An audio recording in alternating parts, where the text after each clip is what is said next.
कर्तव्य और कामना का रिश्ता स्पष्ट है। जहां कामना नहीं वहां सकाम कर्म नहीं, और सकाम कर्म तुम्हें करना चाहिए अपनी कामना को पूरा करने के लिए। इसी भाव को क्या कहते हैं? कर्तव्य। फलाना कर्म करो ताकि तुम्हारी कामना पूरी हो सके, यही क्या कहलाता है? कर्तव्य। गीता आपको सब मूर्खतापूर्ण कर्तव्यों से मुक्ति दे देती है। इसलिए संसारियों के लिए इतनी खतरनाक है गीता, और इसलिए उनके लिए इतना जरूरी था गीता के अर्थ को विकृत करना। क्योंकि जहां आपको कर्तव्य सौंप दिया गया ना, वहां आपके श्रम से आपको तो कुछ मिलना नहीं, पर श्रम तो हो रहा है, तो किसी को तो कुछ मिल रहा होगा ना। आपके कर्तव्य पालन से किसी न किसी को कुछ मिल रहा होता है।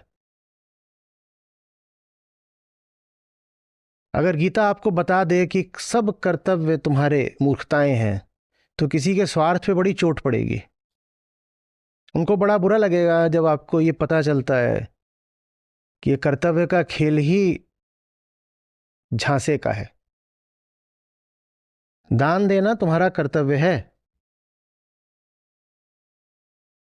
ये दिन होते हैं साल के,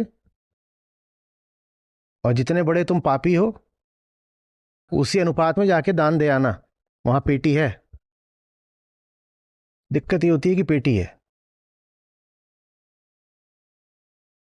वहां कोई व्यक्ति खड़ा हो तो थोड़ी सी बात अलग हो जाएगी, या कम से कम बैंक खाता नंबर हो तो भी बात थोड़ी सी ईमानदारी की हो जाएगी। पेटी है,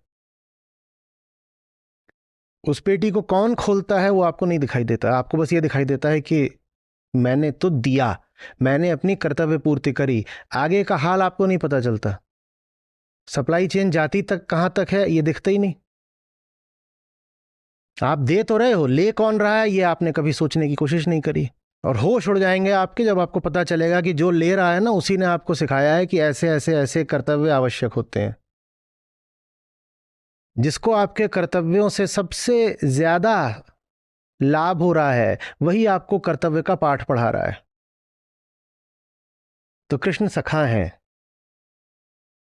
और एक बड़ी मदद करते हैं सखा होने के नाते। क्या? कर्तव्यों से बचा देते हैं आपको। तो इसीलिए सामाजिकों के लिए, संसारियों के लिए कृष्ण और गीता थोड़े खतरनाक हो जाते हैं, क्योंकि उनका तो धंधा ही चलना है आपको कर्तव्यों में बांध करके।